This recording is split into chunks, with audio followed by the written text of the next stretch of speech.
The Book of Genesis. Chapter 33.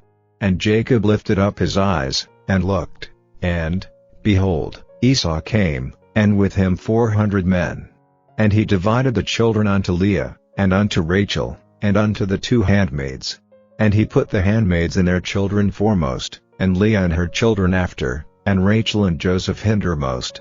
And he passed over before them, and bowed himself to the ground 7 times, until he came near to his brother. And Esau ran to meet him, and embraced him, and fell on his neck, and kissed him, and they wept.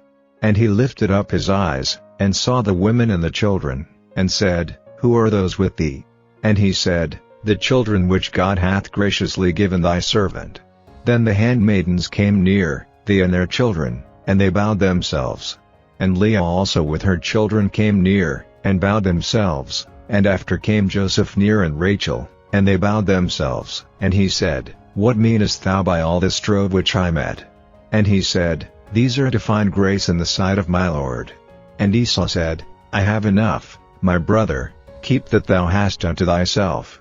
And Jacob said, Nay, I pray thee, if now I have found grace in thy sight, then receive my present at my hand, for therefore I have seen thy face, as though I had seen the face of God, and thou wast pleased with me. Take, I pray thee, my blessing that is brought to thee, because God hath dealt graciously with me, and because I have enough. And he urged him, and he took it. And he said, Let us take our journey, and let us go, and I will go before thee. And he said unto him, My Lord knoweth that the children are tender, and the flocks and herds with young are with me, and if men should overdrive them one day, all the flock will die. Let my Lord, I pray thee, pass over before his servant, and I will lead on softly, according as the cattle that goeth before me and the children be able to endure, until I come unto my Lord unto Seir. And Esau said, Let me now leave with thee some of the folk that are with me. And he said, What needeth it? Let me find grace in the sight of my Lord. So Esau returned that day on his way unto Seir. And Jacob journeyed to Succoth, and built him an house, and made booths for his cattle, therefore the name of the place is called Succoth.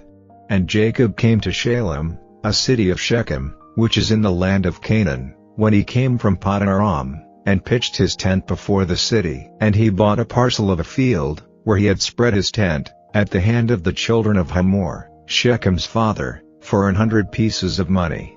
And he erected there an altar, and called it El-Elohe-Israel.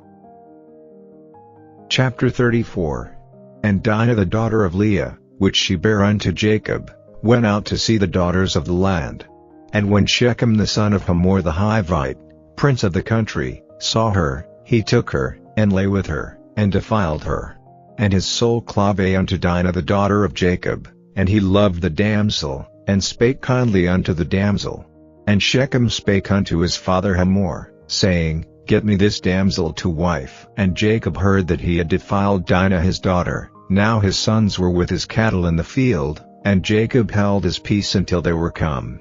And Hamor the father of Shechem went out unto Jacob to commune with him. And the sons of Jacob came out of the field when they heard it, and the men were grieved, and they were very wroth, because he had wrought folly in Israel in lying with Jacob's daughter, which thing ought not to be done. And Hamor communed with them, saying, The soul of my son Shechem longeth for your daughter. I pray you give her him to wife, and make ye marriages with us, and give your daughters unto us, and take our daughters unto you. And ye shall dwell with us, and the land shall be before you. Dwell and trade ye therein, and get you possessions therein. And Shechem said unto her father and unto her brethren, Let me find grace in your eyes, and what ye shall say unto me I will give. Ask me never so much dowry and gift, and I will give according as ye shall say unto me, but give me the damsel to wife. And the sons of Jacob answered Shechem and Hamor his father deceitfully, and said, Because he had defiled Dinah their sister. And they said unto them, We cannot do this thing, to give our sister to one that is uncircumcised, for that were a reproach unto us. But in this will we consent unto you, if ye will be as we be, that every male of you be circumcised, then will we give our daughters unto you, and we will take your daughters to us, and we will dwell with you, and we will become one people. But if ye will not hearken unto us, to be circumcised, then will we take our daughter, and we will be gone." And their words pleased Hamor, and Shechem Hamor's son. And the young man deferred not to do the thing, because he had delight in Jacob's daughter, and he was more honorable than all the house of his father. And Hamor and Shechem his son came unto the gate of their city, and communed with the men of their city, saying, "These men are peaceable with us, therefore let them dwell in the land, and trade therein. For the land, behold, it is large enough for them. Let us take their daughters to us for wives, and let us give them our daughters. Only herein will the men consent unto us for to dwell with us, to be one people. If every male among us be circumcised, as they are circumcised, shall not their cattle and their substance and every beast of theirs be ours? Only let us consent unto them, and they will dwell with us." And unto Hamor and unto Shechem his son hearkened all that went out of the gate of his city, and every male was circumcised, all that went out of the gate of his city. And it came to pass on the third day, when they were sore, that two of the sons of Jacob, Simeon, and Levi, Dinah's brethren, took each man his sword, and came upon the city boldly, and slew all the males, and they slew Hamor and Shechem his son with the edge of the sword, and took Dinah out of Shechem's house, and went out. The sons of Jacob came upon the slain, and spoiled the city, because they had defiled their sister.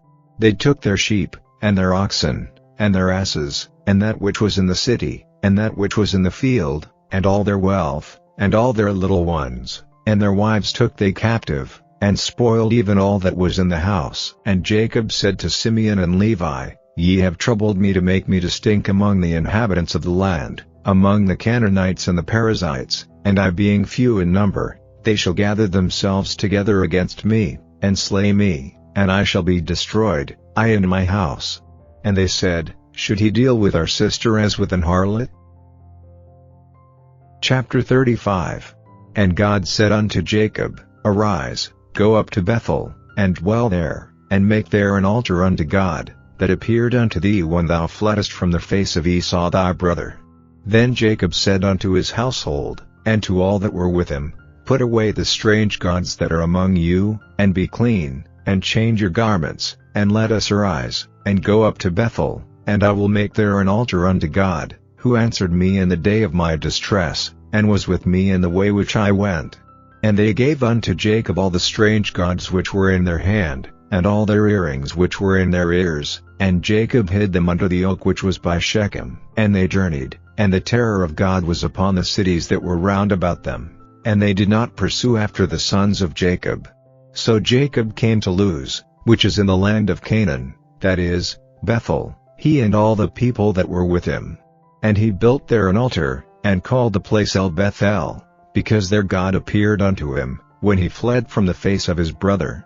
But Deborah Rebekah's nurse died, and she was buried beneath Bethel under an oak, and the name of it was called Elon Bachuth. And God appeared unto Jacob again, when he came out of Paddan Aram, and blessed him.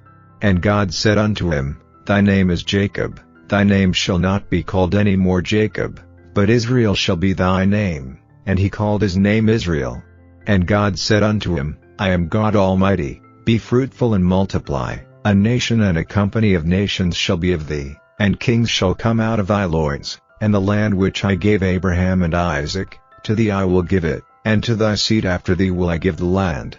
And God went up from him in the place where he talked with him, and Jacob set up a pillar in the place where he talked with him, even a pillar of stone, and he poured a drink offering thereon, and he poured oil thereon. And Jacob called the name of the place where God spake with him, Bethel. And they journeyed from Bethel, and there was but a little way to come to Ephrath, and Rachel travailed, and she had hard labor. And it came to pass, when she was in hard labor, that the midwife said unto her, "Fear not, thou shalt have this son also." And it came to pass, as her soul was in departing, for she died, that she called his name Benoni, but his father called him Benjamin. And Rachel died, and was buried in the way to Ephrath, which is Bethlehem. And Jacob set a pillar upon her grave, that is the pillar of Rachel's grave unto this day.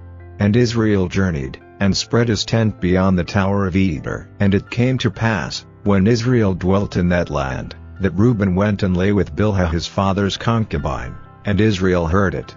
Now the sons of Jacob were 12, the sons of Leah, Reuben, Jacob's firstborn, and Simeon, and Levi, and Judah, and Issachar, and Zebulun, the sons of Rachel, Joseph, and Benjamin, and the sons of Bilhah, Rachel's handmaid, Dan, and Naphtali, and the sons of Zilpah, Leah's handmaid, Gad, and Asher. These are the sons of Jacob, which were born to him in Paddan Aram. And Jacob came unto Isaac his father unto Mamre, unto the city of Arba, which is Hebron, where Abraham and Isaac sojourned. And the days of Isaac were 180 years. And Isaac gave up the ghost, and died, and was gathered unto his people, being old and full of days, and his sons Esau and Jacob buried him. St. Matthew Chapter 10. And when he had called unto him his 12 disciples, he gave them power against unclean spirits, to cast them out, and to heal all manner of sickness and all manner of disease. Now the names of the 12 apostles are these: the first, Simon, who is called Peter, and Andrew his brother, James the son of Zebedee, and John his brother, Philip, and Bartholomew, Thomas, and Matthew the publican, James the son of Alphaeus, and Lebbaeus, whose surname was Thaddeus, Simon the Canaanite, and Judas Iscariot, who also betrayed him. These 12 Jesus sent forth, and commanded them, saying, Go not into the way of the Gentiles, and into any city of the Samaritans enter ye not, but go rather to the lost sheep of the house of Israel. And as ye go, preach, saying, The kingdom of heaven is at hand. Heal the sick, cleanse the lepers, raise the dead, cast out devils. Freely ye have received, freely give. Provide neither gold, nor silver, nor brass in your purses, nor scrip for your journey, neither 2 coats, neither shoes, nor yet staves, for the workman is worthy of his meat. And into whatsoever city or town ye shall enter, inquire who in it is worthy, and there abide till ye go thence. And when ye come into an house, salute it. And if the house be worthy, let your peace come upon it, but if it be not worthy, let your peace return to you. And whosoever shall not receive you, nor hear your words, when ye depart out of that house or city, shake off the dust of your feet. Verily I say unto you, it shall be more tolerable for the land of Sodom and Gomorrah in the day of judgment, than for that city. Behold, I send you forth as sheep in the midst of wolves. Be ye therefore wise as serpents, and harmless as doves. But beware of men, for they will deliver you up to the councils, and they will scourge you in their synagogues, and ye shall be brought before governors and kings for my sake, for a testimony against them and the Gentiles. But when they deliver you up, take no thought how or what ye shall speak, for it shall be given you in that same hour what ye shall speak. For it is not ye that speak, but the Spirit of your Father which speaketh in you.